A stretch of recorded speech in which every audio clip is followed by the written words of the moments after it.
بندے نا منہ چنگا نہ ہوئے نا تو بندہ گل چنگی کری نا او بھائی پھر ہمیں کسی کا باپ بھی نہیں روک سکتا این نوزل پہ جا کے بریک لگتی ہے پھر راستے میں جو بھی آئے ہمیں کسی کی پرواہ نہیں ہوتی واہ چلا وے سارا مالا تے خرچہ میں کراں شروع میں تو بائک چلانے کا شوق تھا اور مزہ بھی بڑا آتا تھا امی کے منہ سے کام نکلتا نہیں تھا کہ میں بائک لے کر روڈ پہ ہوتا تھا لیکن یار میرے گھر تو عجیب ہی مصیبت ہے کبھی یہاں لے جاؤ کبھی وہاں لے جاؤ کبھی یہ لے آؤ کبھی وہ لے آؤ بندہ دل کرتا ہے کہیں بھاگ جائے او بھائی میں بھی شیخ پتر ہوں پٹرول میں صرف 100 روپے کا ہی ڈلواتا ہوں اور یار ہر دوسرا بندہ ہی CD 70 چلا رہا ہے تو یہ ہو گئی نا قومی بائک تو میرے بھائی اس کا حال یہ ہے کہ ہینڈل کو مضبوطی سے تھام لو اور تشریف کو تھوڑا سا اٹھا کر بائک جانے دو السلام علیکم ناظرین، میں ہوں آپ کا ہوسٹ مبشر واصل اور آپ دیکھ رہے ہیں میرا پروگرام گپوٹیشن۔ ناظرین، بائک ایک ایسی ایجاد ہے جو کہ پاکستان میں گدھے کے متبادل کے طور پر استعمال کی جاتی ہے۔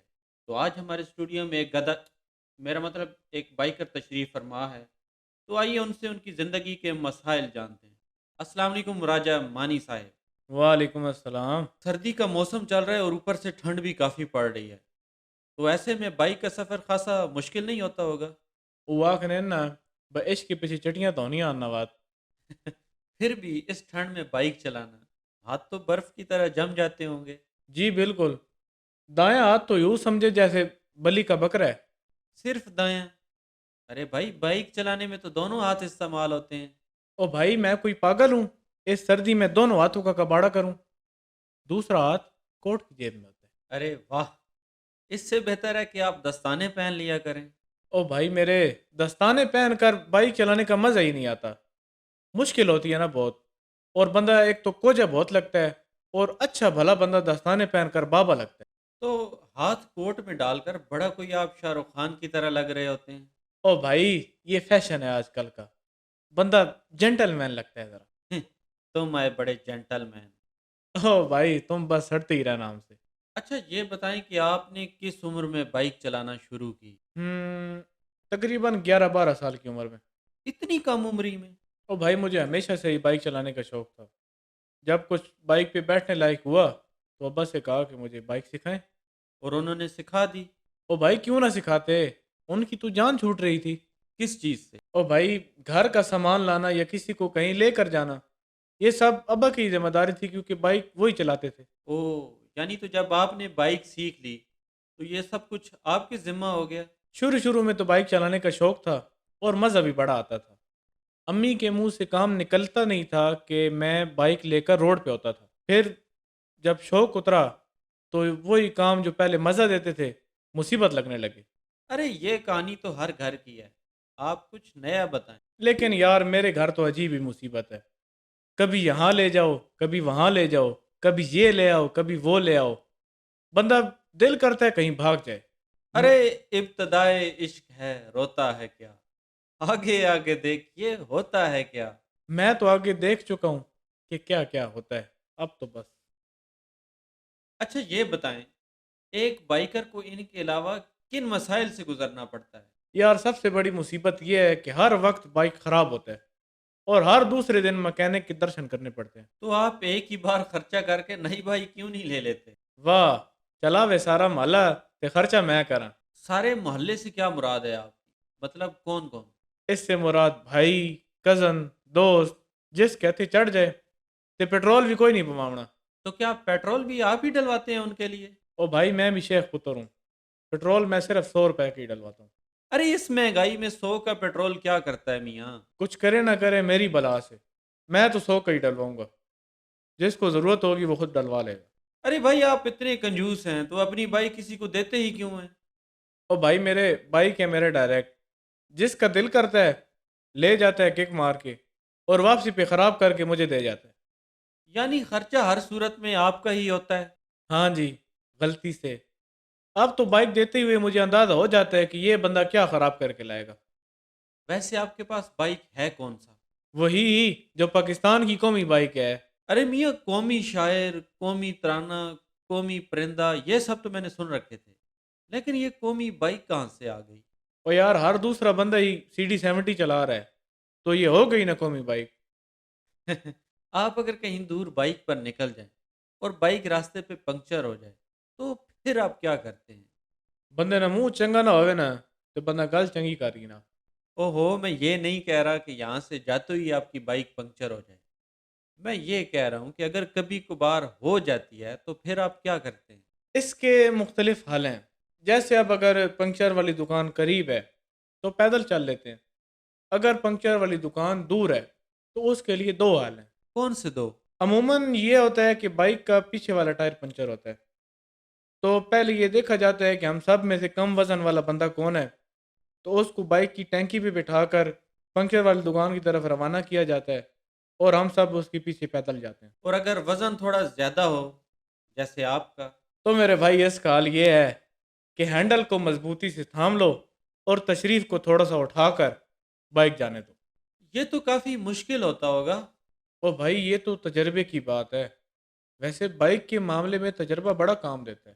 پنکچر کے علاوہ اور بھی کوئی تجربہ کرنا پڑتا ہے؟ او بھائی یہ تو معمولی سی بات ہے.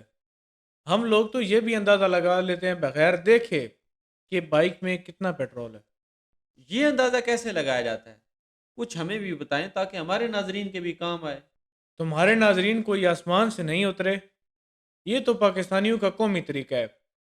ٹینکی کے ساتھ کان لگا کر اسے ہلاتے ہیں اور اس میں پتہ چل جاتا ہے بھی اس میں کتنا پیٹرول ہے اور اس پیٹرول میں بائک کتنا سفر طے کرے گی. اور اگر پیٹرول راستے میں ختم ہو جائے تو کیا کرتے ہیں؟ پھر ہم 3 اسٹیپ فارمولہ استعمال کرتے ہیں. یہ بائک ہے یا میتھمیٹک جہاں فارمولے لگائے جاتے ہیں؟ او بھائی آخر میں یہی ایک حل بچتا ہے ہمارے پاس. آخر یہ 3 اسٹیپ فارمولہ ہے کیا؟ او بھائی ایسا ہے کہ پہلے اسٹیپ میں ہم بائک کو اچھی طرح ہلاتے ہیں تاکہ سارا پیٹرول کاک کی طرف آ جائے اور پھر ہم بائک چلانا شروع کر دیتے ہیں. اگر پھر بھی بائک بند ہو جائے تو پھر ہم دوسرے اسٹیپ میں بائک کو قبلہ رخ لٹاتے ہیں تاکہ اس میں برکت ہو. تو ایسا کرنے سے بائک چل پڑتی ہے؟ اس سے سارا بچا کچا پیٹرول بھی کاک کی طرف آ جاتا ہے اور بائک پھر چلنے لگ پڑتی ہے. اور اس کے باوجود بھی اگر پیٹرول پمپ نہ آئے اور بائک بند ہو جائے تو پھر ہم تیسرا فارمولہ لگاتے ہیں. اس کے بعد بھی کوئی حل بچتا ہے کیا؟ اور بھائی یہی تو 3 اسٹیپ فارمولے کا سب سے آخری اور اہم مرحلہ ہے. او بھائی، تو اس مرحلے میں کیا کرتے ہیں آپ؟ اس مرحلے میں ہم چوک اٹھا کر بائک سٹارٹ کرتے ہیں اور فل سپیڈ سے پمپ کی طرف چل پڑتے ہیں. یعنی اس طریقے سے بائک پمپ تک پہنچ جاتی ہے؟